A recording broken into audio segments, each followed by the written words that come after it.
BTC সরকারের SOPD ফান্ডারে আমার irrigation ডিপার্টমেন্টে বিশেষকৈ আমার EM ডাঙরিয়ায় অকল এই ভকতপাড়াত নহয় বিটিসির বিভিন্ন অঞ্চলত য'ত আগতে ইরিগেশন বানবিলাক হয় কোনোবা এটা সেন্ট্রেল স্কিম বা স্টেট স্কিমেৰে কৰা হৈছিলে কিন্তু বিটিসিৰ SOPD ফাণ্ডৰ দ্বাৰাই তেনেকৈ ডাঙৰ ডাঙৰ কিছুমান ইৰিগেশ্যন বান ইতিমধ্যে বনোৱা হৈছে।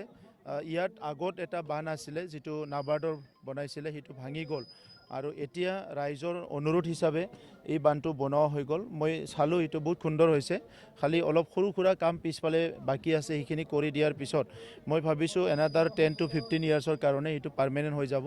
আৰু ভকতপাৰা অঞ্চল বা এই বৃহত্তৰ অঞ্চলত মানুহ বহুত ভালকৈ খেতি কৰে আৰু এতিয়া আমি চবেই বিচাৰিছোঁ যে খেতিটো এবাৰ নহয়, খেতিটো 3 বাৰ হ'ব লাগে আৰু যেনেকৈ বিচাৰে খেতিয়কসকলে তেনেকৈ এনি টাইম খেতি কৰিব পৰা এটা পৰিৱেশ থাকিব লাগে। আৰু ইয়াত মূল খেতি বুলি ক'লে ধান খেতিটো মানে পানীয়ে চবচে প্ৰয়োজন।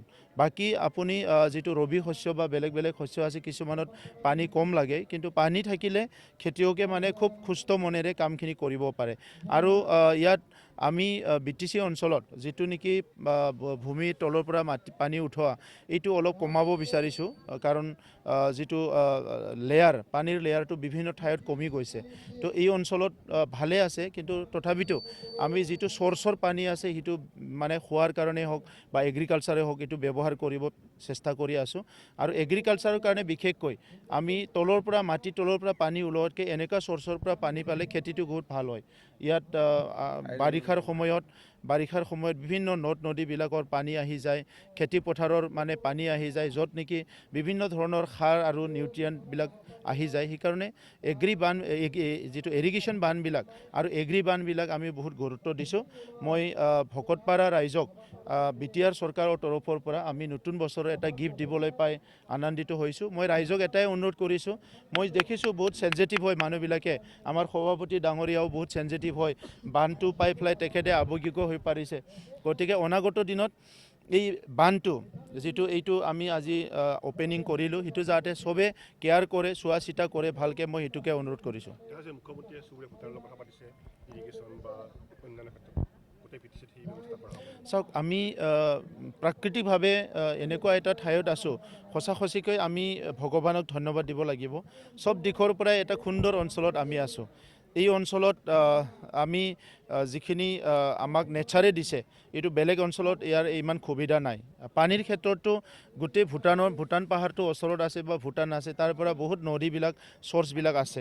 প্ৰায় 21টা আমাৰ নদী ভূটান পাহাৰৰ পৰাও নামি আহিছে। সেই নদীবিলাকত 12 মাহে পানী থাকে।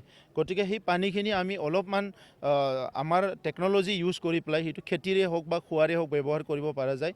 ইতিমধ্যে ওদালগুৰি জিলাত JJMত চ'ৰ্চৰ পানীৰ দ্বাৰা যিটো নেকি গ্ৰেভিটেশ্যনেল ফ'ৰ্চৰ দ্বাৰা কোনো ইলেক্ট্ৰিক ইউজ নকৰাকৈ সেই পানীটো ইউজ কৰা আৰম্ভ কৰিছে।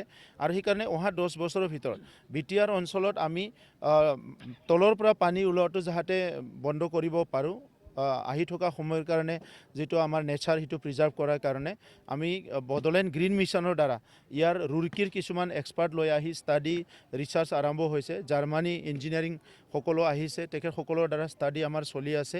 গতিকে কোকৰাঝাৰৰ পৰা লৈ পেলাই ওদালগুৰিলৈকে আমাৰ যিমানখিনি BTC অঞ্চল আছে, আমি চ'ৰ্চৰ পানীটো ইউজ কৰাৰ কাৰণে, নদীৰ পানীটো ইউজ কৰাৰ কাৰণে এটা চিন্তা কৰা হৈছে। আৰু আমি ইউজ কৰাৰ পিছত আমাৰ ওচৰৰ ডিষ্ট্ৰিক্টবিলাক, BTCৰ বাহিৰৰ ওচৰৰ ডিষ্ট্ৰিক্টবিলাকো এই পানীৰ সুবিধাটো পাব। ৰাজনীতিৰ কথা সুধিব পাৰিম যে আপুনি নতুন প্ৰজন্মক চান্স দিম বুলি কৈছে, হয়তো পুৰণি বহু MCLA কথা যাব নাই, টিকেটৰ কথাটো আহি পোৱা নাই এতিয়া। নতুন প্ৰজন্ম মানে মই পলিটিকেল কথা কোৱা নাই, যে আমাৰ নতুন প্ৰজন্মত যুৱতীসকল আছে যিসকলে স্কুল কলেজৰ বাহিৰত ওলাই আহিছে। সেইটো ডাঙৰ নাম্বাৰ এটা আছে, সংখ্যা এটা আছে।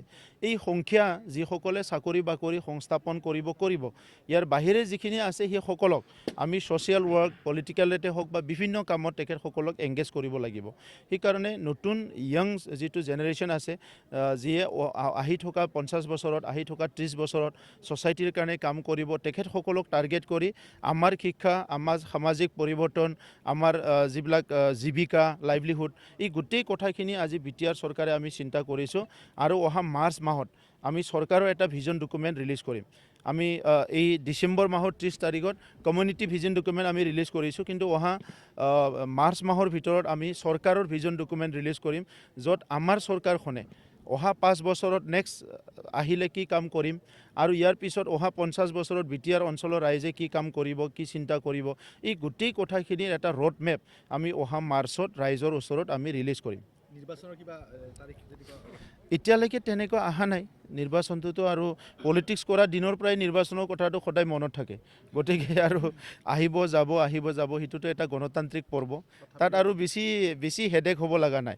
হেডেকটো হ'ল কি যে আগৰ সময়ত ব্ৰিটিছ অঞ্চলত যেতিয়া অলপ কাৰোবাৰ বাহুবল কিবা কিবি আছিলে, ভয় ভাবুকি, সেই সময়ত অলপমান পৰিৱেশটো তেনেকুৱা আছিলে। এতিয়া আৰু শান্তি অহাৰ লগে লগে যিসকলে টকা পইচা বল প্ৰয়োগ কৰি ইলেকশ্যন কৰিছিলে সেইবিলাক লাহে লাহে আউট হৈ গ'ল। গতিকে শান্তিৰ পৰিৱেশত সেইসকল মানুহে আৰু পলিটিক্স কৰিব নোৱাৰে। গতিকে আজি বড়োলেণ্ডৰ গণতন্ত্ৰ সুস্থ হ'ল, শক্তিশালী হ'ল, সবল হ'ল আৰু সকলো ৰাইজে মুক্ত মনেৰে ইয়াতে কথা ক'ব পৰা হ'ল, কাম কৰিব পৰা হ'ল। এই পৰিৱেশটোৱে আমাৰ সফলতা। ছাৰ, সদৌ অসম ছাত্ৰ সন্থাই বিভিন্ন জাতি জনগোষ্ঠীৰ যি ভিজন ডকুমেণ্ট ওলাইছে তাত সহযোগ কৰা নাই নেকি? নাই, সহযোগ কৰা নাই নহয়। সদৌ অসম ছাত্ৰ সন্থা হ'ল সকলো জনগোষ্ঠীৰ কাৰণে, তো সকলো জনগোষ্ঠীক লৈ সদৌ অসম ছাত্ৰ সন্থা। গতিকে ভিজন ডকুমেণ্টত এটা জনগোষ্ঠীৰ বনোৱা হৈছে। তো সদৌ অসম ছাত্ৰ সন্থাই কলিতাৰো ক'ব লাগিব, বড়োৰো ক'ব লাগিব, শৰণীয়াৰো ক'ব লাগিব, চবৰো ক'ব লাগিব। কিন্তু ভিজন ডকুমেণ্টটো পাৰ্টিকুলাৰ এতিয়া কলিতাসকলৰ, সূত্ৰধৰৰ, হাজঙৰ, গাৰোৰ চবৰো। তো সেইকাৰণে সদৌ অসম ছাত্ৰ সন্থা উপদেষ্টা ডক্টৰ সমুজ্য কুমাৰ ভট্টাচাৰ্য ডাঙৰীয়া মোৰ লগত কথা পাতিছে আৰু তেখেতসকলে শুভেচ্ছা জনাইছে আৰু তেখেতসকলৰ লগত মাজে মাজে আমি আলোচনা কৰি থাকোঁ, ভূমিৰ সমস্যা, শিক্ষাৰ সমস্যা এইবিলাক লৈ পেলাই। মই আশা কৰিছোঁ এই জানুৱাৰী মাহৰ শেষৰ ফালে আকৌ একবাৰ আলোচনা কৰিম।